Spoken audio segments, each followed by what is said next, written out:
Hello and welcome back to Interjections. Post another Atalanta victory. We just keep steamrolling these guys. I'm your host, Andrew. Irfan is on vacation in the great state of Cancun. So I'm here with Miko and Jay. Miko, what's happening? Hi, not much, not much. Pretty nice victory, and happy to happy to have the opportunity to to revenge the derby loss in the autumn. So let's talk about that. Jay, a big 2-1 victory for your boys yesterday. What were your early impressions of the new era, the new regime? It was nice while it lasted, man. It was so great to be the dominant side in Italy, playing beautiful football, winning trophies, and I'm just gutted that it's come to an end with the dawn of the what's his first name? Sergio Conceição era. What a rousing speech from Benessa and a heroic come from behind victory with two of the most beautiful goals you'll ever see. Massive congratulations to Milan. Yep. Big props to Milan. That fantastic second goal they scored via Gatti. We'll get into it. But before we give you a deep dive of Milan beating Juve to get into the final, we need to start by talking about Inter's win over Atalanta. I was mentioning before the match that I thought this was going to be a good litmus test for us to see how dominant are we really. And it was clear when lineups came out that that wasn't going to be the case because for some reason, Gasperini decided to bench essentially every player he could possibly bench, rolled out a straight reserve side, and then we went full strength starting lineup. It really changed my expectations for the match. After you see that, you go from hoping for a win to expecting a win. Not to be a broken record on this, but we really are developing a trend now where we have these close back and forth affairs in first halves of matches, and we just seem to find that extra gear at the beginning of the second half, and that happened again in this game for the third game in a row. We came out of the half and got the goal we needed to put the opponent away, this time courtesy of a Dumfries overhead kick. And then Dumfries, we'll get into it. Fantastic performance overall, man of the match performance, scoring the 2 goals. He's one of the big takeaways from the match. And Jay, you had just finished giving him all sorts of flowers, saying you thought he had improved as a player at the latter parts of the 2024 calendar year. And then he comes out and he begins 2025 with a bang, scoring these 2 fantastic goals. After the match, Gasperini was doing what Gasperini does, which is complaining to the media, and he was saying the first goal should not have counted. So, Jay, give me your thoughts on Dumfries' performance and goals, and if you have any thoughts on whether or not the first goal should have counted, happy to hear it. You could argue Atalanta had a right to feel a bit hard done by on the first goal, namely because it seemed like, and at least the commentator was adamant, that the corner shouldn't have been given in the first place because we took a corner. I believe Bissek won the header and missed the goal, but then the referee had judged that to have come off an Atalanta player and then awarded a second corner, which we then scored from. And obviously, if that is the case, then there's a refereeing error there. So Gasperini might have a point in that regard. You also complain about Dumfries pushing, was it Scalvini or someone? But I felt that was extremely weak and rightfully wasn't called a foul. It was one of those cases where someone feels the breath of a player on the back of their neck, and without getting too homoerotic, they hurl themselves forward, arms flailing in the air like Willem Dafoe dying in Platoon. You know what I mean? Getting shot in the back by Tom Berenger. But yeah, that would have been piss weak if that had been given as a foul. So that's Gasperini's second point of contention. And the third point of contention was that De Vrij ran across the goalkeeper and blocked his line of sight and was in an offside position. That I have no comment on because we never got a good view of that. But it didn't look like De Vrij was offside. I believe there was an Atalanta player behind him, but again, I don't recall seeing any in-depth replays. So all in all, like, yeah, maybe the corner should have been given, but again, we didn't get good replays on that either. So I'm not feeling guilty about that call. Let's put it that way. And yeah, just to focus in on Dumfries again, what a performance! And he wasn't scoring these kinds of goals. Mainly the second goal was the one I was most impressed with. Obviously, to just smash home a powerful shot like that from the outside of the box.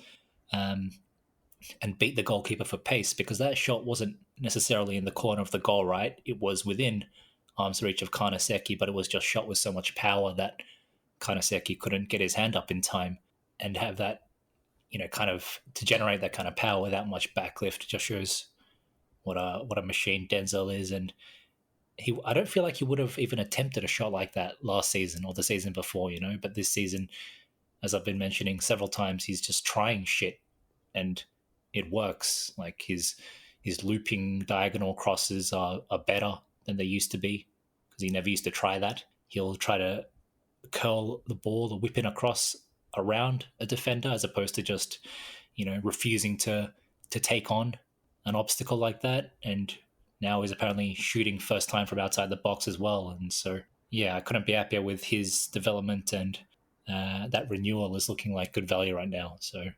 yeah, what can I say? Very happy with that performance as a whole. Happy with the fact that we kept another clean sheet. Got a little bit lucky on De Ketelara's offside, but it was technically an offside.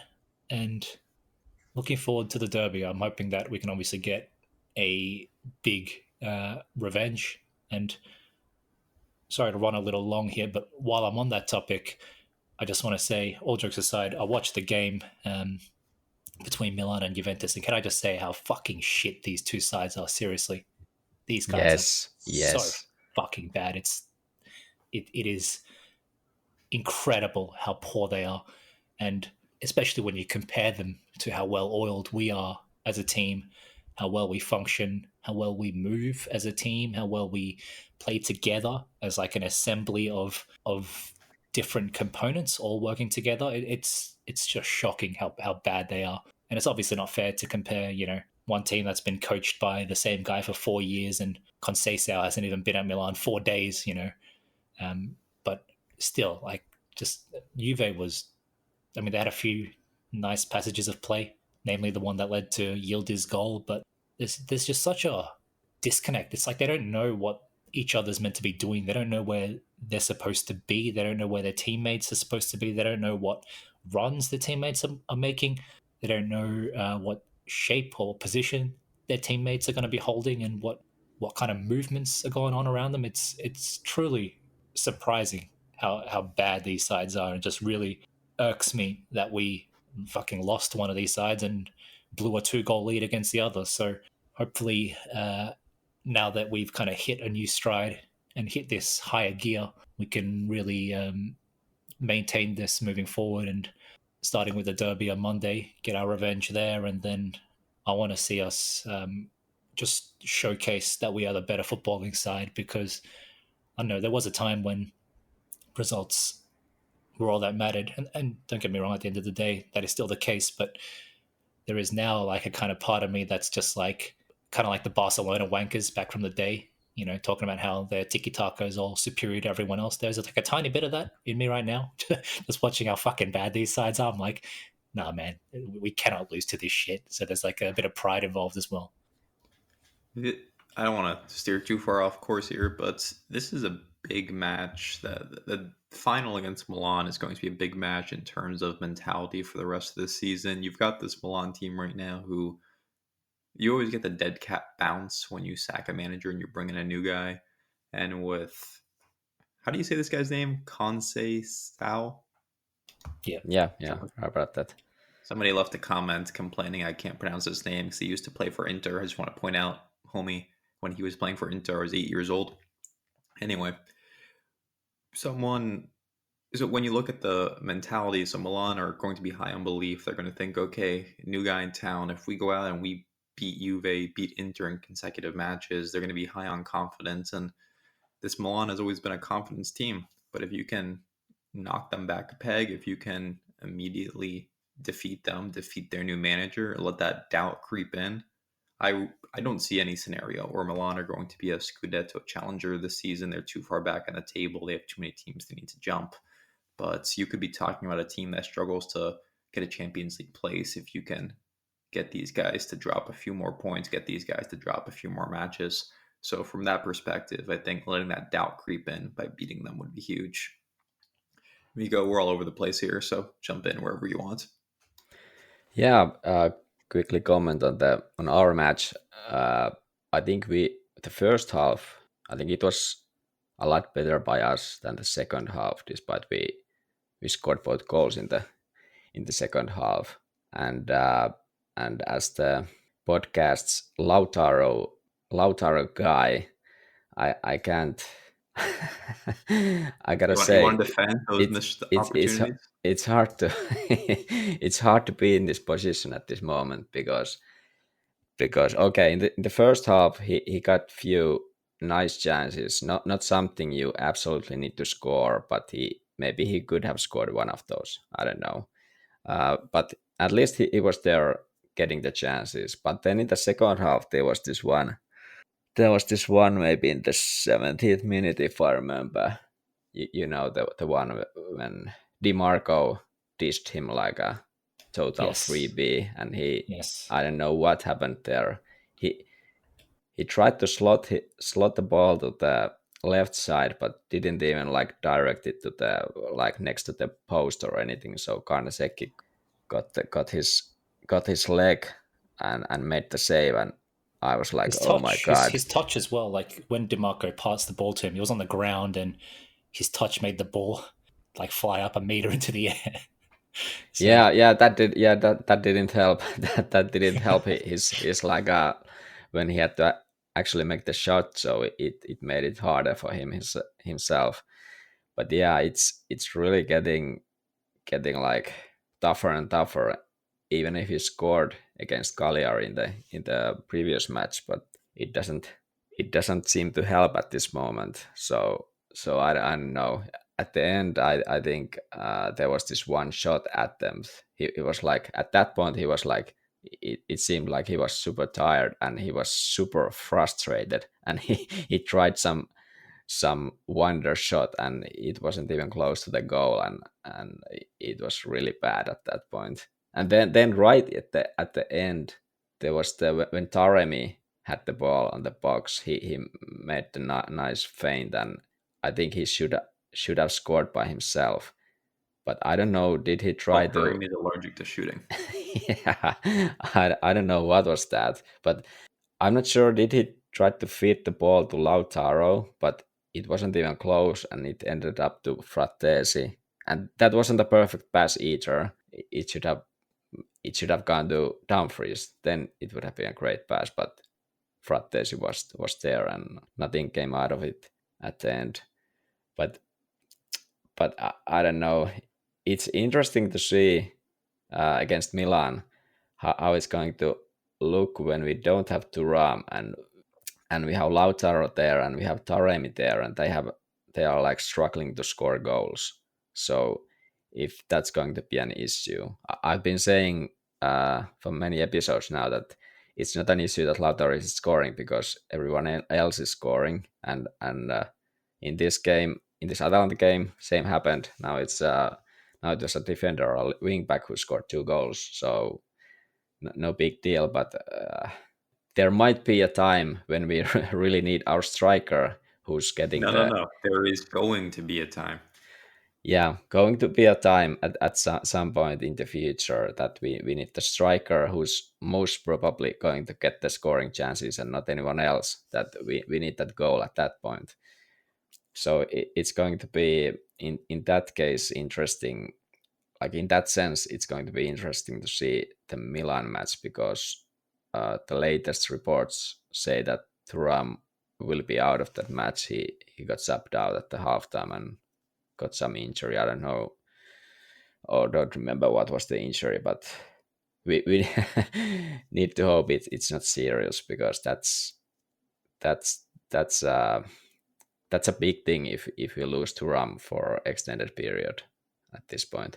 And I want to quickly comment on the first Dumfries goal. I had to had to actually download the match afterwards, because I missed the first half initially. I didn't realize the match had started already, so I had to download the match, and then I really looked the goal from every angle there was, and I think it was a clear offside, and De Vrij was like right in front of the goalkeeper at the point when Dumfries took the shot. Uh, the corner, well, I don't know, those kind of things happened, and uh, it's I think it was more like a bad luck to Atalanta than anything. We got the same thing against Leverkusen, I think, and those kind of like wrongly called corner kicks or throw-ins happen time to time. But the offside was clear, so in that sense it was a bit unlucky. But the other things like or the foul what Gasperini was talking about, that wasn't a foul at all. And I didn't like well I don't like Gasperini. His stuff he talks about, and even in this game before the match he already tried to set the narrative so that okay, we have a lot of games, so he was like trying to explain he's going to rotate, and he ended up rotating like a big time. So it feels a bit like I understand the rotating, but at the same time, then after the match he starts complaining about the referees. It's just like as a whole, it feels he's such a loser who just he wants to find some kind of alibi for himself already beforehand, and then he puts his whole bench to play, and then they like take a beating in the first half. They had no business in the first half. There we were pounding them, couldn't score, but we were really pressing them hard in the first half, and then he takes his first team guys in the second half, but they couldn't do much. There was times when it looked like something could happen, and they were a bit unlucky with the with the goal, which was offside. But as a whole, it wasn't a good game by Atalanta, and Gasperini explains and moans after the match. It's just I don't like that guy. For me, Gasperini gets a little bit of a pass on his like moaning and stuff because higher Yeah, profile managers do it, like Mourinho and Conte and Guardiola and Klopp and all these guys bitch and moan as well, but none of them are achieving at the same rate as Gasperini in terms of, relative to the size of the clubs that they're managing and the budgets they have and all that kind of stuff. Like, I think Gasperini obviously has a giant chip on his shoulder and still feels a grudge against Inter from his time here. And in hindsight, yeah, we did him absolutely filthy, by not buying him Palacio and then buying Palacio a year after he left and all that kind of stuff. And obviously, back then, not to go down the banter era memory lane again, but there was this kind of we turned our nose up at the idea of playing three at the back at 3-4-3. There's no question about that whatsoever. It just seemed like this low tier coach trying to bring provincial football to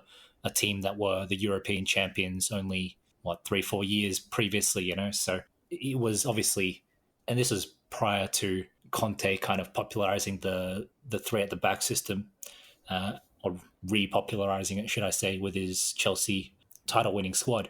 But for me, I still have a lot of respect for Gasperini. And not to say you guys don't. I don't know. No, I know that we're not talking about his achievements so much as his bitching, but for me, like his achievements kind of give him a pass. With the bitching is what I'm getting at. I guess I think there's no other manager just playing as attractive and now successful football as Gasperini with the squad they have and the and having built the squad he has from, Atalanta were in Serie B for a long time, from a lot of their history, and they were in Serie B as recently as 2015 or something.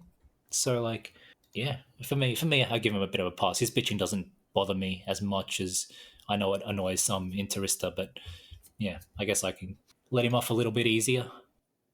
I don't like Gasperini whatsoever. I think you're being overly kind, Jay, to how poor he was when he was at Inter. I mean, we lost to Novara when he was here.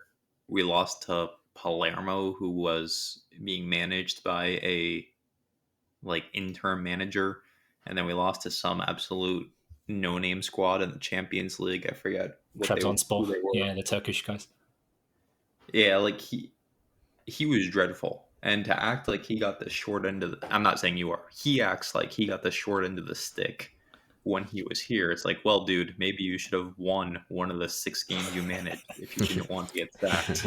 In his defense, like I said, it was a horrendous, wrong coach at the wrong time. And I think Gasperini himself needed time to kind of mature as a coach and as a tactician as well. And obviously, the Gasperini of today is a lot better than the Gasperini of back then. You know what I mean? So that was obviously prior to his success with Atalanta and prior to him joining Inter. The biggest kind of profile job that he was linked to was, other than obviously Genoa, he was Juventus Primavera coach, and then there was rumors that Ferguson wanted him to be an assistant manager. You know what I mean? So imagine going from first team coach of Genoa to Ferguson's assistant, but that was it. That was his profile, and so we're talking about a different guy now compared to back then, and there's no, I guess, excusing how poorly he did. But like I said, at the same time, there's instances where people don't help themselves, and you're doing all you can to support them. Well, just had vivid flashbacks to corporate HR talks with underperforming employees. But anyway, there's situations where the company is helping the employee as much as they possibly can, but the employee is just not performing, right? But this was an instance where the company itself is an absolute fucking dumpster fire. Inter of 2013-14 was the worst Inter of all time. And yeah, Gasperini received, I think, zero help from the squad, or from the team rather, as well. So all in all, just a horrendous marriage doomed to fail. But I get what you're saying. His personality seems grating, and he is, I guess, less successful than some of his counterparts to be as kind of annoying as he is. But yeah, I don't know. For me, you know that I have no problem lavishly showering praise upon our rivals. So he gets a lot of credit for what he's done at Atalanta. I mean, he has a beautiful system set up, and you've seen it where there have been countless players they look world class at Atalanta under Gasperini, and the minute they're outside of the system, they're useless players. They're paperweights. We've seen it ourselves with Gagliardini. Juve are seeing it firsthand with Koopmeiners. There are a lot of these players who Gasperini makes them something. And when Mancini left to take the Saudi Arabian national team job, I was really hopeful that the FIGC was going to try and get Gasperini to come manage the Italian national team, because there's no doubt in my mind he'd be able to turn it around at a better rate than Spalletti would. So I do rate him as a manager, but I also find his personality completely off-putting. Like I said, primarily because he feels hard done by. To be fair, everyone at Inter during the Berenter era was not helped out. Gasperini was also really the start of the Berenter era. He's the one who replaced Leonardo.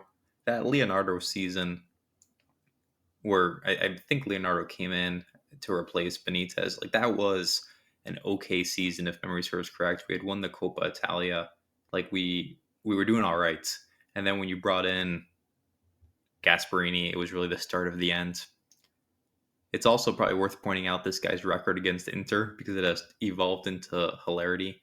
There was a time where, under Spalletti, I think we all remember the game where we lost 4-1 and we were absolutely dominated. Musa Barrow, I believe, was just ripping open our defense at every turn.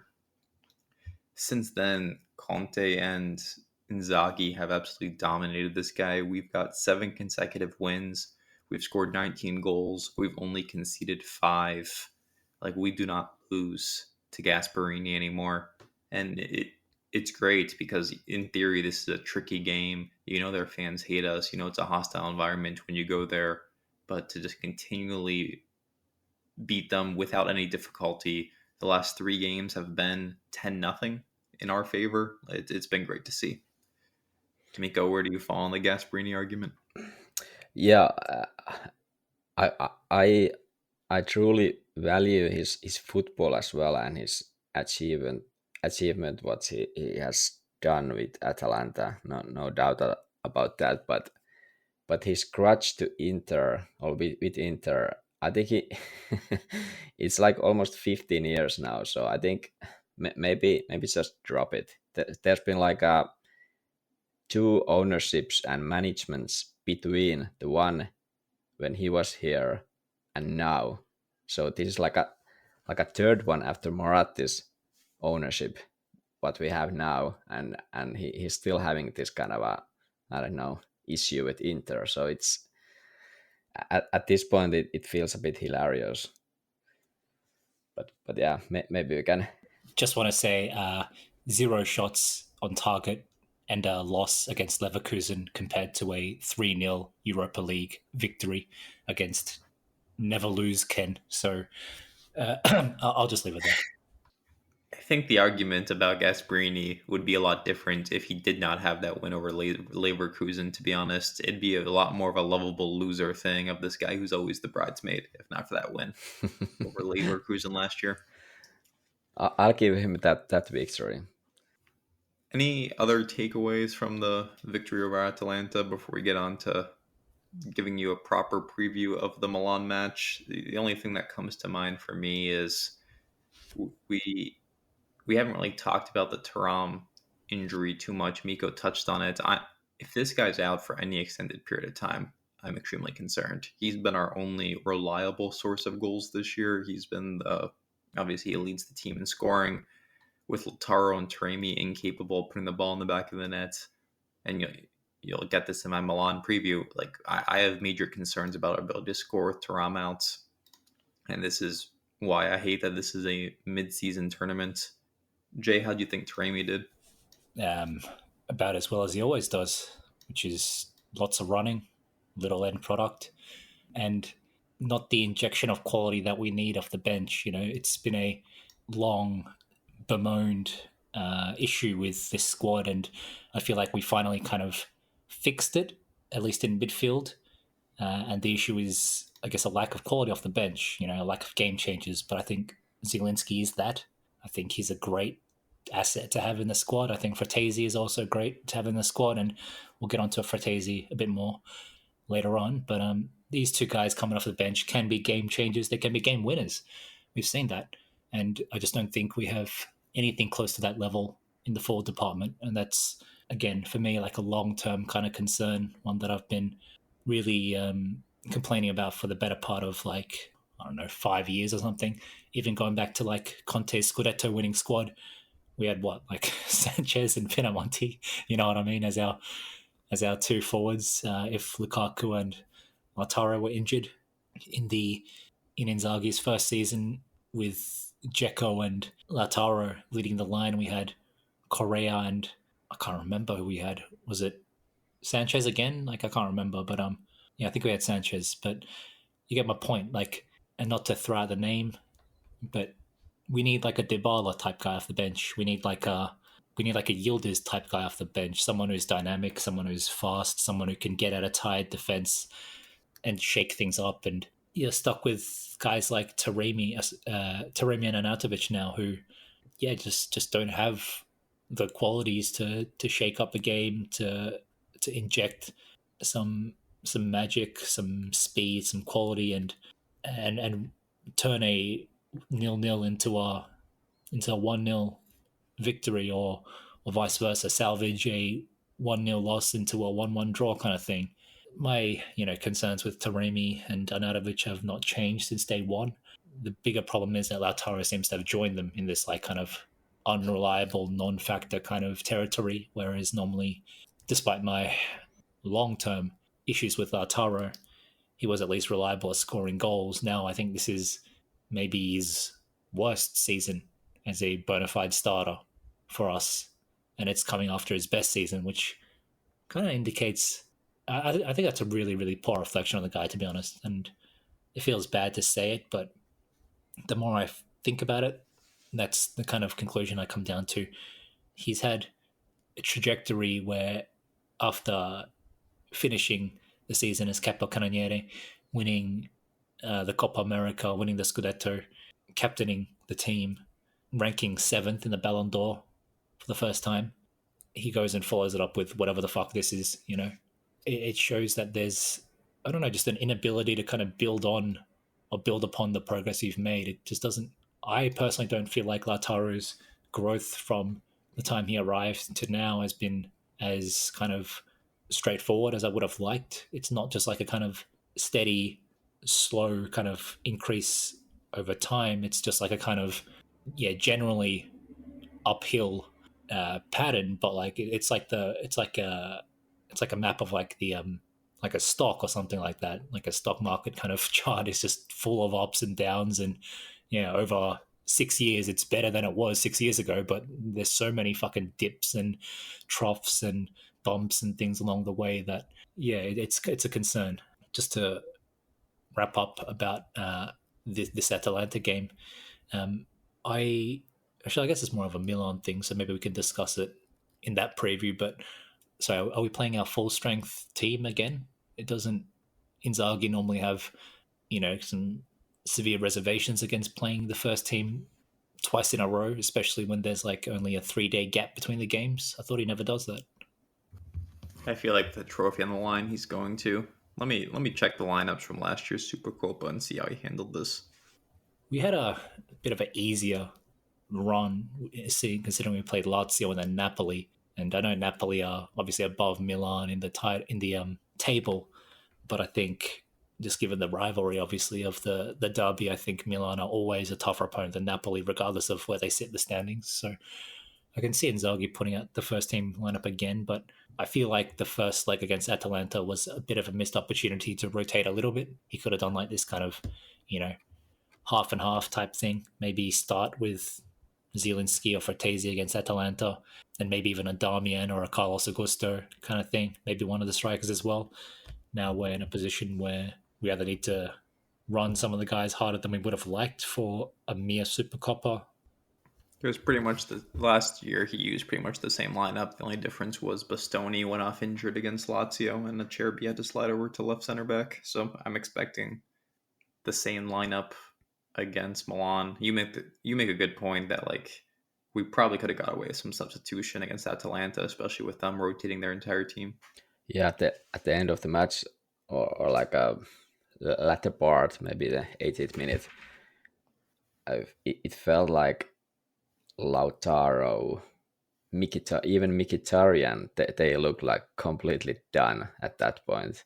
But I think subs were already like used, so it's not optimal. But I also feel that Inzaghi is gonna pick the same team minus thuram. So you guys watched the dawning of the new era for Milan. You watched them play Juve. I did not. Give me a preview of what I can expect here in terms of this revolutionary new football that's going to change the way I view the sport. Yeah, but, to be honest, I didn't I didn't watch it like completely focused. It wasn't, the football wasn't like too great, as Jay already went through it, how it really was. So uh, I expect us to start like we started against Atalanta, but or let's put it that way. I expect us to play a lot better than we did last time, because that was maybe the worst game we had last calendar year against Milan.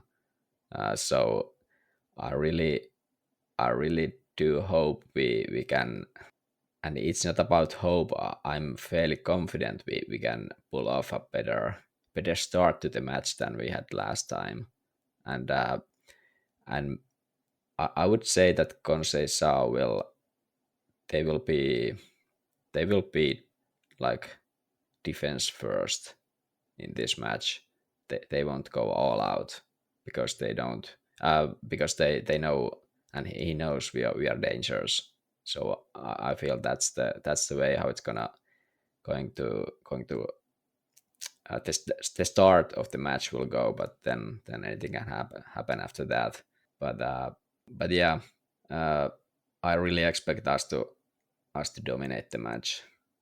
That's the We better. I mean, that's the main line. Yeah. the fucking new coach has been in the team like a week. You can't lose games like this. Makes it all the more shocking that Juve lost. And I was obviously being highly facetious when I said Milan scored 2 great goals. I mean, one of them was just some fucking idiotic penalty. Like, you had Pulisic, I think it was, or maybe Morata, like running. He was chasing a deflected ball, which was heading outwards. So again, running away from the goal with his back turned to goal, and then Locatelli hacks him down inside the box. There's your penalty to Pulisic, who scores. And then the second goal was like a wildly exaggerated version of Thuram's opening goal against Atalanta in the league when we beat them 4-0. If you remember that goal where Thuram tried to like square the ball across the face of the goal from the wing. He hit the defender and then just went into the goal. Yeah, it was like that, but much worse because for some reason fucking Di Gregorio was like 20 meters forward instead of in his goal. So yeah, and it was just a all-round shit game. As Mikko said, we really should win. I think it was Chalanolu midweek who said he feels like the squad has reached like 90% of their kind of level now. So there's an awareness within the squad that they were not at their best when we played Milan the first time around. And it's an easy excuse to make, but I'm glad that the guys realized that they underperformed and didn't deliver that day. Not just in terms of the result, obviously, but in terms of the level they played at. You can still lose and go out with your head held high, but as we discussed at the time, we played like absolute shit. We were outplayed and just outfought, and that's always disappointing to see, especially against the rivals. So now I think there's a desire, motivation within the squad to fix that and to not be complacent about it. So when you put all these factors together, like the overwhelming favorite has to be us, and we have to win. And we can we can conclude this match by a comment from Panucci after the match. There's a Google translated comment. We want to export our football abroad, but it didn't seem like the best of adverts to me. Milan Juventus was a festival of mistakes. that was that was a fairly hilarious comment and pretty spot on for me. Yes, I loved exporting our product to a half-empty stadium. When you listen to the matches in the U.S., there's like 2 commentator teams basically. You've got one who is like the CBS Paramount Plus like in-stadium crew, which is a bunch of like Italian Americans, whatever. Like they're pretty harmless. Even the guy's like a massive Milan fan.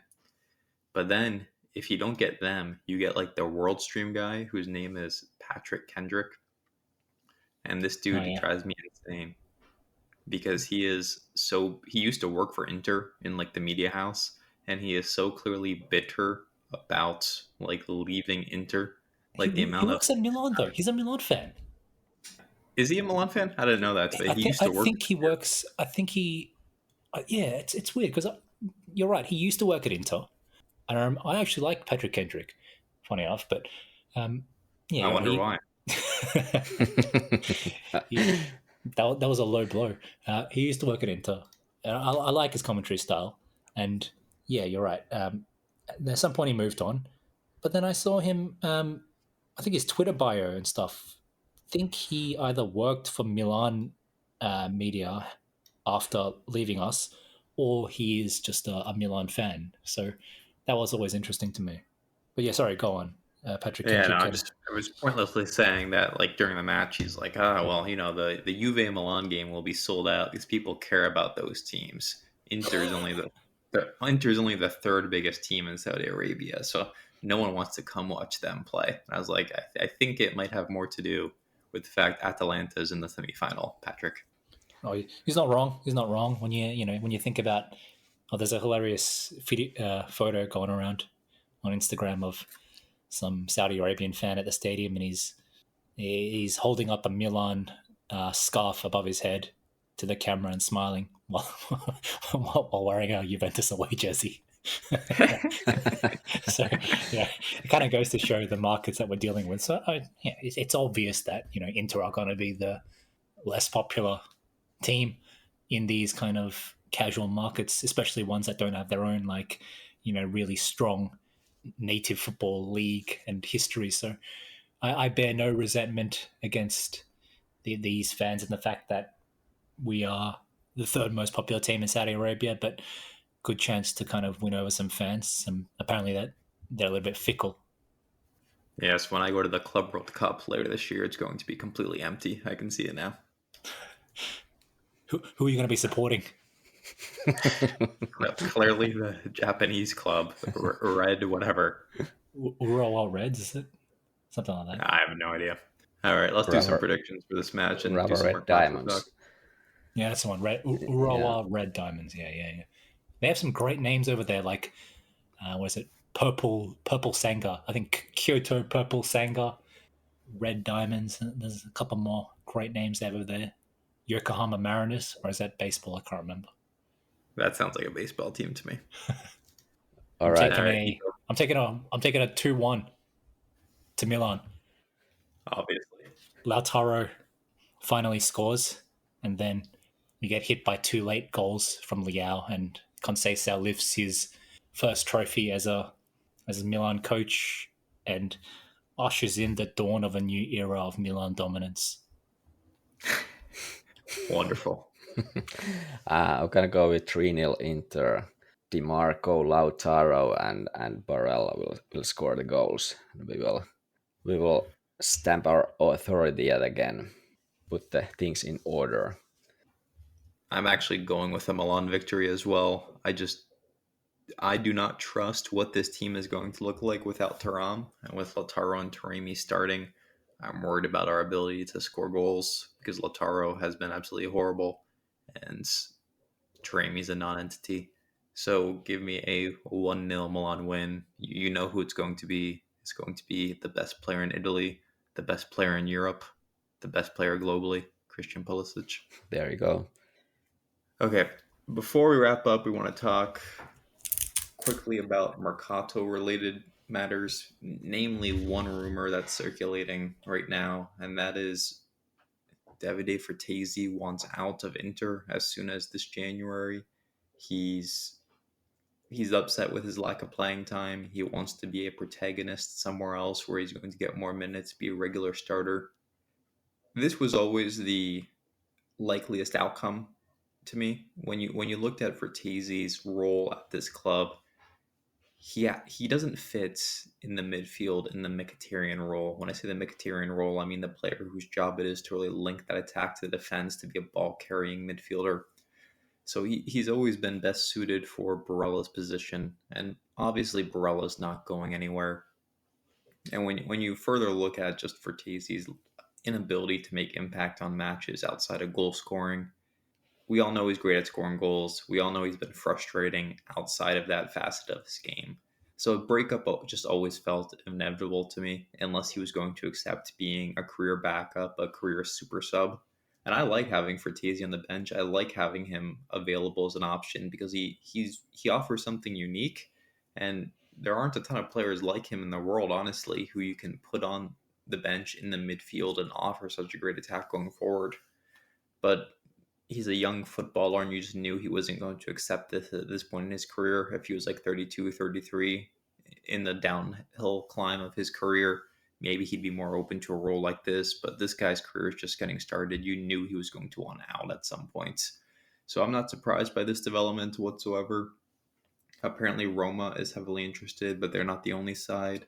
A few sides in England are also interested. If you remember when we first signed him, there were actually several English sides interested, but he was pretty hell bent on staying in Italy, and that's why we got the leg up and were able to get him from Sassuolo. The Padula reported this morning that, or I guess this evening, that we want 50 mil cash for him, which sounds great, but let's be honest, that's not going to be anywhere close to what we get for him. That's the starting point of negotiation. Realistically, I'd be content with like 30 million for him. I think that's a fair price and probably the best we can do when you consider the fact he's not in great form. He's not playing regularly. Mikko, what do you think of these Frattesi rumors? Are you going to be sad to see him go? And do you think he's going to be here at the end of January? Or do you think this is more of a summer sale project? Yeah, I kind of agree what you just said about his role and what's going to end up happening to his Inter career. Uh, as you mentioned, and I kind of sympathize him that he shouldn't be on the bench.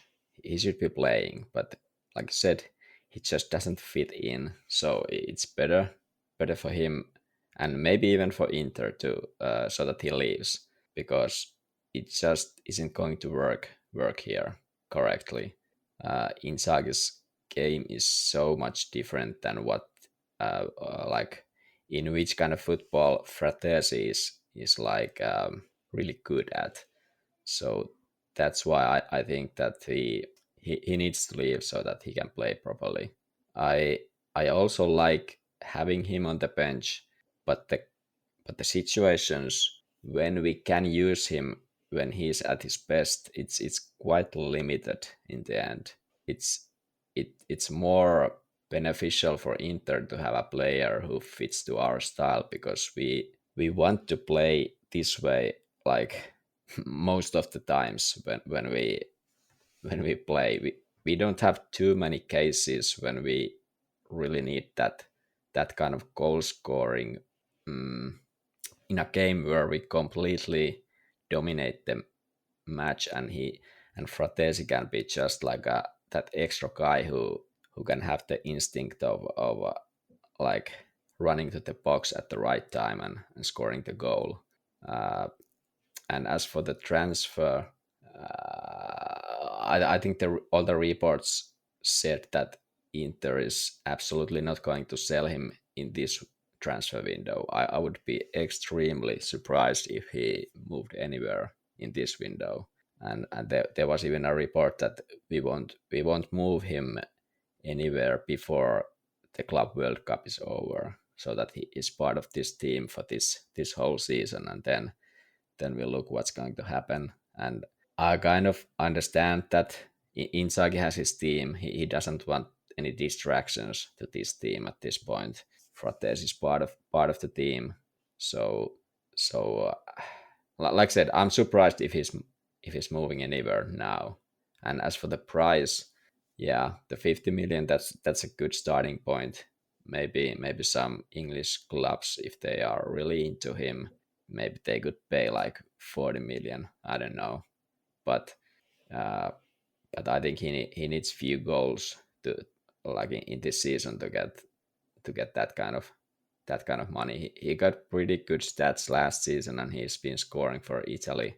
But yeah, like you said, he hasn't played that much this season. Hasn't scored that many goals. I think there was like I don't know the stats, but maybe he has like few goals, 2, 3, 4. I don't know. So I don't understand this whole current football economy very well. It feels like everyone talks about inflated transfer fees, and I think there is definitely a degree of that, and I think you see it mainly in the English strata, and I think you see it at like the upper limits of the strata being stretched. But I think at the lower end, like the 5 to 10 to 15 to 30, maybe 20 million kind of range, I don't think the prices are that different to where they were like 4 or 5 years ago.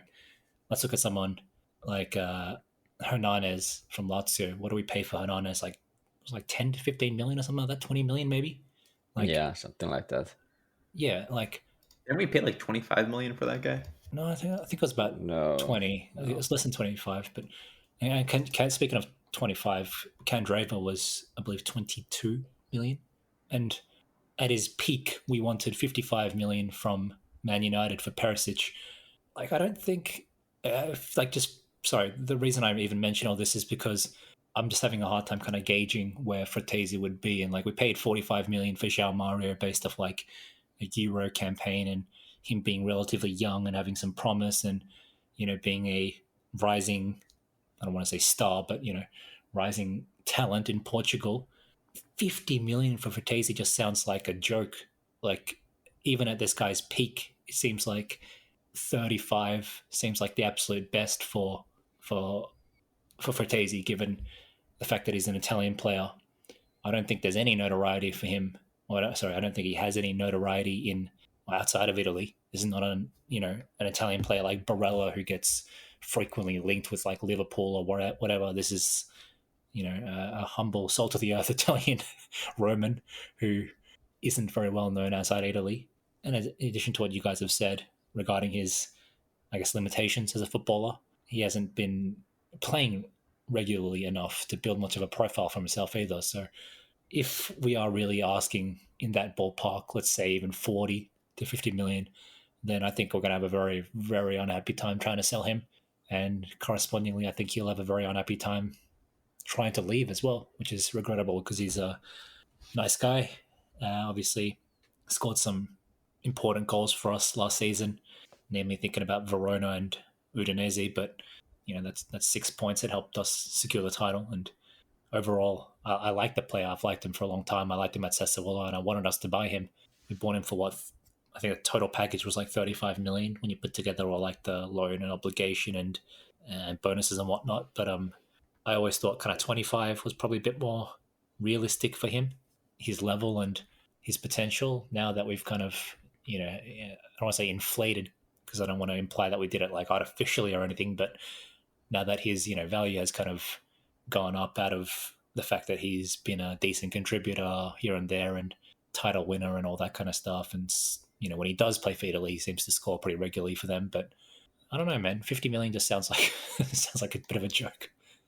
Well, it's just that, like, if you ask 50, then you might get the 35. So I think that's I know what you mean, like negotiating tactics and all that. But I mean, I'm convinced Free would entertain a 50 million offer for Barella, let alone for exactly. That's what I mean. Like, I don't think we have many players at like this kind of this upper stratosphere of like the Mbappes, where people, ironically, went for free, of course, but where people would be wanting to spend upwards of 100 million. I actually think the kind of football economy's calmed down a little bit. You're not seeing these like ludicrous 100 million transfers as often as you used to, right? Like, obviously Bellingham was one, but other than that, like, when's the last time Man City bought someone for like more than 50 million? Gvardiol, I think, was 80 or something like that. Haaland, 60, Man United, Antony, 95 million. Hilarious, by the way. Xerxes, 50 million or 40 million or something like that. But he was, like, he's 21 and he's an attacker. So there's, there's that bonus. This is one of those things that irks me, though. Whenever we are selling a player, people just start assuming that these English clubs are all idiots and they're going to come buy our trash for multipliers in excess of the player's actual value. But if you really look at it, we've like successfully sold what, 2 or 3 players to the Premier League since this whole money bonanza started. Like, it's not a realistic outcome. Like, I would bet a good chunk of money Frattesi ends up staying in Italy and specifically going to a club like Roma. And if you're dealing with the clubs like Roma, if you're dealing with the clubs like Lazio, what's the valuation really going to be, to Jay's point? Like, what do you think Roma is going to pay for a player who would be a starter for them, but not a key player in the squad? Once again, that gets you to like 20 to 30 million. And it's not the answer we're looking for. It's probably a little less than we're willing to accept, but like, let's be honest, guys, United aren't going to show up and offer us 60 million cash for a guy who's a bench player here. Yeah, I agree. I fully agree. Like, when you think about the buyers and the places they want to go to, like, Bayern Munich is not going to buy Frattesi. Barcelona is not going to buy Frattesi. It's, as you said, the Romas, the Lazios, maybe like even the fucking Juventus and Milan. So God forbid he goes to Juventus or Milan. But like I said, I think the numbers that are floating around are not attainable, at least by any traditional means. Maybe there's like a way to kind of swap a player, which is a good segue into this whole Pellegrini swap rumor, but I think that's been shut down anyway. So, but to entertain the rumor, to humor it a little bit, would you guys take like a Pellegrini and Frattesi swap? And if you were to accept it, what are the conditions? Like, are Roma paying us 10 million on top of sending Pellegrini our way, or what's the deal? If we were to, I would not take a transfer swap, and I'm sure Miko, you feel the same way. If Frattesi was like begging to get out, I would take a like 6 month loan swap of, hey, we'll take Pellegrini for the rest of the season. You take Frattesi for the rest of the season. But there's no scenario where I'm taking Pellegrini on a free transfer. He's already 28. He's injury prone. And frankly, I don't think he's an upgrade over any of the midfielders in our squad when you consider his kind of like what is a lack of mobility. Like, I'd much rather have Frattesi's like goal scoring opportunities. What do you think, Miko? Yeah, somehow I would never like Pellegrini. I appreciate at times he's like really good with the ball, great free kicks and so on. But it feels that at Roma it's hard to explain. It has this feeling that these guys they don't really have it to play the club like Inter. He's like a Roman kid through and through. From their academy now. Now he's their captain. So on the other hand, maybe it could like it could free him from this responsibility as a captain. But somehow I feel that he might not fit too well, at least to this current team we have. This kind of game we have where we really the midfielders need to track back and like be defensive and offensive both ways. I'm not all that sure Pellegrini could do that properly, and given all the financial aspects of the deal, I think it would be very hard to pull it off because Pellegrini makes like double salary of what Frattesi makes, and well, it's like it's hard to predict what would be his salary at that point if there was some kind of a swap deal in the making. But I wouldn't touch that and try to sell him, sell Frattesi just for the money. I'm also the same on Pellegrini. I think he's really stagnated over the past, I don't know, 3 years. Like his career trajectory has not been as upwards as I would have hoped, because I did like him as a player, especially like a few years back. But like I said, last few years I feel really kind of done a number on his progress, his development as a player, and so not to say he can't recover from it, but yeah, no, thank you for me. And the reported Oak Tree transfer policy, it would be against that as well. He's 29 soon, or turning 29 this year, and so it wouldn't fit to that as well either. Right, because he's over the age of 23 and he costs more than 8 million. Yes. I'm sure you all saw the news that we were considering loaning Palacios in January. So thank you, Oak Tree. I did not see that news, but it doesn't surprise me. The kicker is there are no interested clubs. I would assume if he's loaned out, we would loan some more experienced player for 6 months. I don't see Inzaghi accepting. Why? It's not like we're losing minutes. Imagine if we learned Hermoso from Roma. Yeah, Hermoso from Roma. Fucking hell. Frattesi Hermoso swap. Sign me up. But all right. Well, I think that covers I just want to do a quick Mercato recap. Obviously, the window is open. We are not expecting much activity, but you never know. We'll see what happens to Frattesi. If he really tries to force a sale once we get back from Saudi Arabia, things might... Well, that's the one kind of constant that I've seen reported, that Frattesi himself has not made any noise. You know, he's not... I guess maybe you can consider this him starting to make noise through his agent or whatever, but he himself has not like spoken to management or asked to speak with management or raised any concerns directly. So, he's at least being professional. I guess it's good for squad harmony, but as recently as yesterday, he was posting like meme photos of like Denzel's face like plastered all over it in like in some pattern. But do you see that? Yeah. Yeah, he's a good kid. I'd like him to stick around for at least the end of the season if possible. And I know, Mikko, you were speaking about this, and to kind of echo your words, if we send him off, at least we can send him off as like a double champ, that'd be nice. And we could use his skill set in the next 6 months, who knows? But I don't think Pellegrini is the answer. And given the restrictions that Oaktree place upon us, and given the traditionally the difficulties of the January transfer market, I just have difficulty seeing us like, one, offloading Frattesi for a satisfactory price, two, buying or sourcing a good replacement of satisfactory quality for a satisfactory price. It just seems like it's a bit unlikely given the circumstances. Yeah. I think what you said about the agent, it's probably more like Frattesi has indicated to the agent that maybe you could look around, and it's just to prepare for the summer, but he is fully focused for this season, and no intention of leaving anywhere like a mid-season, which is always a bit of a risk anyway, even for the player, but for clubs as well. So like you said, Frattesi just wants to impress Spalletti, so he makes the 2026 World Cup squad, right? Well, that's a good point. He's like a key player there. Bold of you to assume Italy will qualify for the World Cup.